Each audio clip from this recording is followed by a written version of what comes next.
Ya estamos con ustedes con otros temas del día, un tema de los que ha sido noticia. En 2 semanas más se va a realizar la interpelación al ministro del Interior, Rodrigo Peña y Lillo, luego que este jueves la Alianza formalice la instancia. El secretario de Estado deberá responder como jefe del intendente Francisco Buenchumilla por la violencia en la Araucanía. Vamos a profundizar en este tema con quien precisamente va a realizar las preguntas, la interpelación al jefe regional, el diputado de Renovación Nacional, José Manuel Edwards.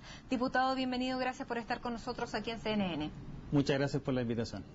Diputado, bueno, hay un ambiente tan relajado, lo veíamos ayer, distendido y casi de más diálogo y unidad que vimos al principio en marzo entre gobierno y oposición. Reforma tributaria, están acercando posiciones también en la reforma educacional. Sin embargo, parece que esto corre por un carril paralelo. La interpelación sigue. ¿Por qué? Mira, la pregunta, o sea, lo que nosotros queremos hacer como Renovación Nacional es siempre tratar de lograr los acuerdos que Chile va necesitando en las distintas áreas. Llegar a un acuerdo, que el ministro de Hacienda llegue a un acuerdo en la Comisión de Hacienda del Senado, no tiene nada que ver con el sufrimiento de la víctima de la violencia en la Araucanía. O que nosotros estemos tratando de conversar para mejorar el sistema binominal, para mejorarlo, el Renovación Nacional está muy comprometido con eso. Yo no puedo ir a decirle a mi gente, sabe que voy a parar la interpelación, voy a conversar del binominal y después voy a ver lo suyo. Eso no es así. Por lo tanto, son cosas que son completamente separadas. Pero también quiero dejar algo que es muy claro. La interpelación no es una pelea a muerte. No es un ring de box.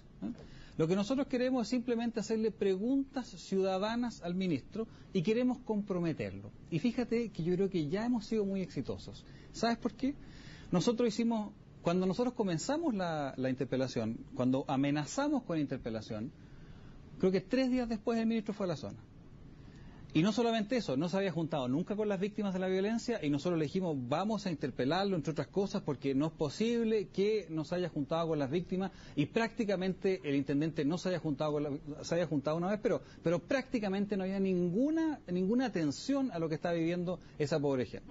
Bueno, después resulta que hemos sabido que se ha aumentado la cantidad de carabineros, en el diario han publicado varias veces la cantidad de querellas que han enviado, estamos hablando de la prefectura de Malleco, entonces es obvio que la amenaza de interpelación ha hecho que este gobierno esté tomando este tema mucho más en serio y lo que yo quiero como interpelador, para mi región, para la región de la Araucanía, es que el ministro se comprometa con la región. ¿Y usted lee estos encuentros, este viaje del ministro Peña y Lillo, esta reunión con las víctimas de la violencia y este aumento de votación por la amenaza? ¿Usted cree que se sintió amenazado y que por eso está respondiendo o porque era lo que había que hacer y en el curso de el rodaje del gobierno se fueron implementando ciertas cosas? Mira, resulta que este gobierno ha tratado de cambiar incluso el lenguaje. ¿A qué me refiero? Resulta que a una persona que la queman viva, después de haberle hecho cientos de atentados, como el caso Luxinger, o a una escuela, como el caso de la escuela Augusto Winter en Puerto Domínguez, que la quemaron, pero antes habían apedreado la casa del concejal que había sentido una pequeña venta que a una comunidad no le había parecido, habían apedreado la casa de la mamá, habían apedreado la casa de la Junta de Vecinos. Bueno, el gobierno trata de decir que ellos son delincuentes comunes, al igual que un delincuente que va y roba una billetera. Entonces, como ellos tratan esto como si fuera una delincuencia común, para ellos quizás no tiene ni siquiera sentido reunirse con las víctimas, porque yo no me voy a ir a juntar con las víctimas que a una persona que le roba la billetera. Diputado, ¿y qué es lo que ha hecho mal a su juicio el ministro Peña y Lillo? Porque ustedes lo que querían hacer era interpelar al intendente Buenchumilla, sin embargo no se puede porque solamente se pueden interpelar a los ministros. ¿Cuál es la crítica fundamental al intendente Buenchumilla? A ver, son varias críticas. Bueno, primero, la interpelación al ministro Peña y Lillo va a ser enfocada básicamente, centralmente en lo que es la Araucanía, pero también van a ser materias propias de un ministro del Interior. Por lo tanto, temas de seguridad ciudadana están absolutamente dentro del marco de lo que nosotros vamos a poder preguntarle. ¿Qué es lo que pasa con el intendente Buenchumilla a nivel macro? ¿Qué es lo que hace que esto finalmente cuaje dentro de nuestra coalición para interpelarlo? Resulta que el intendente Buenchumilla empieza a hacer su gestión y vemos que permanentemente todos sus esfuerzos, toda su gestión, todas sus declaraciones las hace como si fuera virtualmente una persona muy en contacto directo con los violentistas. no hay una palabra del intendente Huenchumilla por gestión de la región. Palabra de desarrollo, creo que ni siquiera se la ha escuchado. Pero se estará abocando a los problemas más inmediatos que tiene la región, que es precisamente este y el tema mapuche, o... No, excelente pregunta, pero déjame terminarla, porque entonces yo digo, bueno, en una región con un conflicto de este tamaño, para liderarla, el intendente tiene que ser capaz de sentarse con muchas personas en la mesa. Pero fíjese que después de cientos de atentados, llevaba mucho tiempo, va a visitar a Celestino Córdoba, un asesino condenado que malvivió una pareja de adultos mayores y no se había juntado nunca con ninguna víctima. Entonces yo le pregunto, ¿cómo es posible que usted quiera solucionar un problema y no se junta con las víctimas, no se junta con los gremios, no se junta con los agricultores, no se junta con los parceleros y solamente habla en sus declaraciones de las necesidades o las aspiraciones de comunidades violentas? Y después vemos las acciones. Muy bien, le compran el fondo, en este caso, al señor Urban, que le habían hecho 200 atentados. Y resulta que se la pasan ¿a quién? A la comunidad más violenta, a las dos de Temucuicui. ¿Y no es una estrategia, tal vez, para pacificar a los grupos más violentos? ¿No lo ve así? Porque hasta el momento, y digámoslo también, el atentado a la familia Luxinger Macay lamentablemente ocurrió durante la administración anterior, donde había otra mano.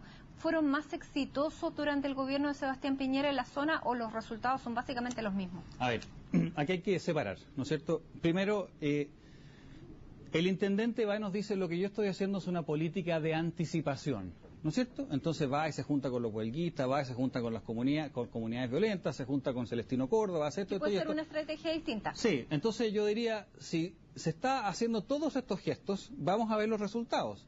Este gobierno es el gobierno que en su primer año es el más violento que hemos tenido. Usted me va a decir, es que en el gobierno pasado también hubo muchos atentados. Sí, claro, hubo muchos atentados. Y esto es una cosa así. Ese tremendo de los Luxinger Macay. Claro, y esto es una violencia que es cíclica. ¿Y sabe cuándo hay más violencia? Cuando hay elecciones. Entonces, el primer año generalmente hay menos violencia, el segundo año un poco más, el año de elecciones municipales hay mucha violencia y el año de elecciones presidenciales hay muchísima violencia.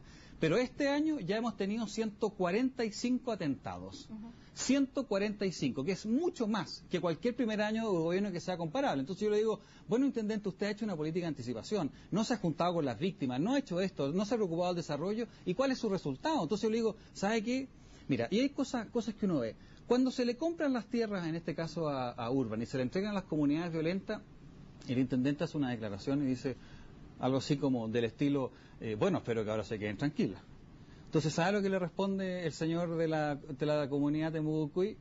Oiga, no son 260 hectáreas que queremos, son 800. Entonces, ¿sabe lo que yo digo? Mire, yo soy diputado del distrito más mapuche que hay en Chile. El 60% de mi gente son mapuches. Yo represento a casi 900 comunidades. Yo pregunto, de todas las comunidades que están en la lista para que le entreguen tierras de las mías, las pacíficas, ¿a cuántas le han dado? ¿Por qué tengo que aguantar, o por qué tenemos que aguantar como sociedad que sea la comunidad violenta la que se le entregue la tierra? Entonces yo quiero decir, bueno, vamos a respetar a las comunidades pacíficas, y eso también tiene algo que decir el ministro Peña y Lillo. Y en ese sentido, diputado, usted habla de las víctimas, sí, y usted representa a esta zona, sí, donde usted reconoce que más del 60% de su electorado es mapuche. Sí. ¿Quiénes son las víctimas? Bueno, lo que pasa es que acá hay que separar. Uno está el conflicto. Mire, cuando el Estado de Chile manda el ejército, resulta que a los mapuches los dejan en reducciones y ni siquiera le hacen caminos al pueblo. Entonces, el trato que se les dio, mire, yo tengo relatos de familias mapuches que las quemaron vivas. Por lo tanto, esto es un conflicto político que existe. Ahora, yo le hago una pregunta. ¿La violencia del pasado justifica la violencia del presente? Y la respuesta es no. El conflicto está acá, los terroristas y violentistas están acá. A estos los quiero presos y a esto quiero que se les considere. Por lo tanto, tenemos que aislar a estos violentistas para poder tratar el tema de fondo, que es el tema del pueblo mapuche. Y le voy a decir más. En esto yo creo que estoy bastante más decidido que mucha gente de mi sector. El intendente Huenchumilla pidió perdón. Yo creo que el pueblo mapuche debe pedirle perdón al Estado completo. Eso incluye la Corte Suprema, el Parlamento y la Presidencia de la República, porque el trato que se le dio fue muy malo. Pero eso no justifica en nada la violencia de hoy día. O sea, el Estado debería pedirle perdón al... Sí, porque no fue solamente el Ejecutivo No, a través de enviar el ejército, el Estado. Fue la falta de justicia que vivieron y también las leyes injustas que se le entregaron. Estamos en el tiempo, lamentablemente se nos comió todo el partido anterior de la final que ganó Argentina, pero bueno, usted mañana tiene los votos. Así es. Tiene ya el tercio de los votos que se necesita para esta interpelación. 40 y creo que tengo 48. ¿Y va a tener los votos también de amplitud? Sí, tengo los votos de amplitud. Muy bien. Vamos gracias. a seguir conversando entonces porque la interpelación es el próximo 20... Probablemente el 24. Probablemente. Muy bien, diputado, muchísimas gracias por estar a esta hora en CNN Chile. Ya llegamos así al final de Noticias Express. Muchísimas gracias por acompañarnos. Sigan en la sintonía de CNN Chile. Nos despedimos, nos reencontramos a las 9 de la noche.